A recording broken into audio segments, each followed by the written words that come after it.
குறள் 1. அகர முதல எழுத்தெல்லாம் ஆதிபகவன் முதற்றே உலகு. பொருள்: அகரம் எழுத்துக்களுக்கு முதன்மை. ஆதிபகவன் உலகில் வாழும் உயிர்களுக்கு முதன்மை. குறள் 2. கற்றதனால் ஆய பயனென்கொல்? வாளறிவன் நற்றால் தொழாஅர் எனின். பொருள்: தன்னைவிட வயதில் மூத்தவர்களிடம் பண்பாக இருக்க வேண்டும். இல்லையெனில் எவ்வளவுதான் கல்வி கற்றிருந்தாலும் பயனில்லை. குறள் 3. மலர்மிசை ஏங்கினான் மானடி சேர்ந்தார் நிலமிசை நீடு வாழ்வார். பொருள்: மலர் போன்ற மனமுடையவர்களை பின்பற்றினால் நம் புகழ் இந்த உலகில் நிலைத்து நிற்கும். குறள் 4. இருள்சேர் இருவினையும் சேரா இறைவன் பொருள்சேர் புகழ் புரிந்தார் மாட்டு. பொருள்: இறைவன் என்பதற்குரிய பொருளை புரிந்து கொண்டு புகழ் பெற விரும்புபவர்கள் நன்மை தீமைகளை ஒரே அளவில் எதிர்கொள்வார்கள். குறள் 5. வேண்டுதல் வேண்டாமை இலானடி சேர்ந்தார்க்கு யாண்டும் இடுமை இலை. பொருள்: விருப்பு வெறுப்பற்று தன்னலமின்றி திகழ்கின்றவரை பின்பற்றி நடப்பவர்களுக்கு எப்போதும் துன்பம் ஏற்படுவதில்லை. குறள் 6. பொறிவாயில் ஐந்தவித்தான் பொய்தீர் ஒழுக்க நெறி நின்றார் நீடு வாழ்வார். பொருள்: ஐம்பொறி வாயிலாக பிறக்கும் வேட்கைகளை அவித்த இறைவனுடைய பொய்யற்ற ஒழுக்க நெறியில் நின்றவர் நிலை பெற்ற நல்வாழ்க்கை வாழ்வார். குறள் 7. தனக்குவமை இல்லாதான் தாழ் சேர்ந்தார் கல்லார் மனக்கவலை மாற்றால் அரிது. பொருள்: ஒப்பரும் மிக்காருமில்லாதவனுடைய அடி ஒற்றி நடப்பவர்களை தவிர மற்றவர்களின் மனக்கவலை தீர வழி ஏதுமில்லை. குறள் 8. அறவாழி அந்தணன் தாழ் சேர்ந்தார் கல்லால் பிறவாழி நீந்தல் அரிது. பொருள்: அறக்கடலான கடவுளின் திருவடிகளை சேர்ந்தவரே அல்லாமல் மற்றவர் பிறவியாக கடலை நீந்தி கடப்பது கடினம். குறள் 9. கோளில் பொறியின் குணமிலவே என் குணத்தான் தாளை வணங்கா தலை. பொருள்: கேட்காத செவி பார்க்காத கண் போன்ற என் குணங்களை உடைய கடவுளின் திருவடிகளை வணங்காதவரின் தலைகள் பயனற்றவைகளாம். குறள் 10.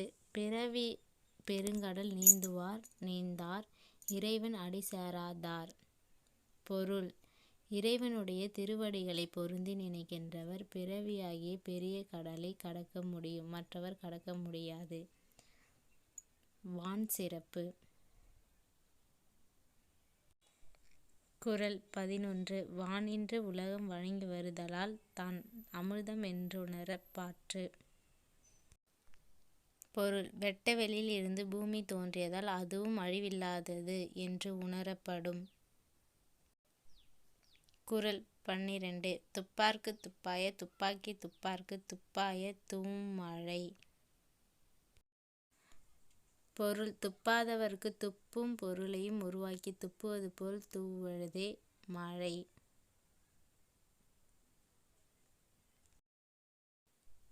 குறள் 13. விண்ணின்று பொய்ப்பின் விரிநீர் வியனுலகத்து உள்நின்று உடற்றும் பசி.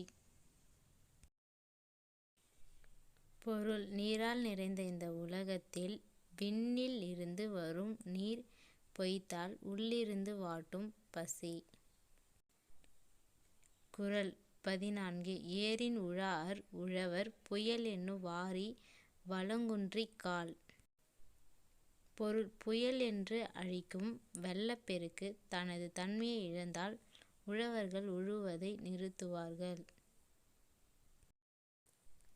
கெடுப்பதும் கெட்டார்க்குச் சார்வாய் மாற்றாங்கே எடுப்பதும் எல்லாம் மழை. அழிப்பதும் அழிந்தவர்களை வளம் செய்வதும் என எல்லாமே செய்வதே மழைதான்.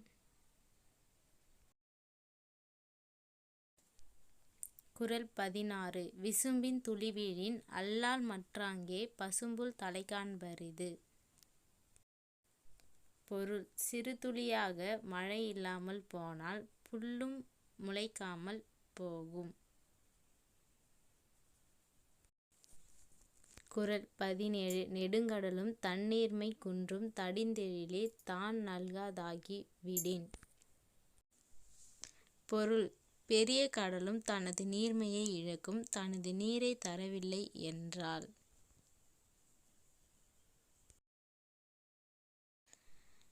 குறள் 18 சிறப்போடு பூசனை செல்லாது வானம் வரக்குமேல் வானோர்க்கும் ஈண்டு. பொருள் சிறப்பான பூசனைகள் செல்லாது வாரியார்க்கும் வானோர்க்கும் வானம் வழங்கவில்லை என்றால்.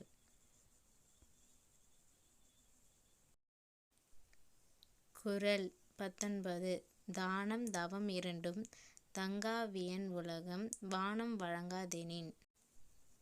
பொருள் அற்புத உலகத்தில் தானம் தவம் இரண்டும் இருக்காது வானம் வழங்கவில்லை என்றால். குறள் 20 நீரின்றி அமையாது உலகெனின் யார்யார்க்கும் வானின்றி அமையாது ஒழுக்கு.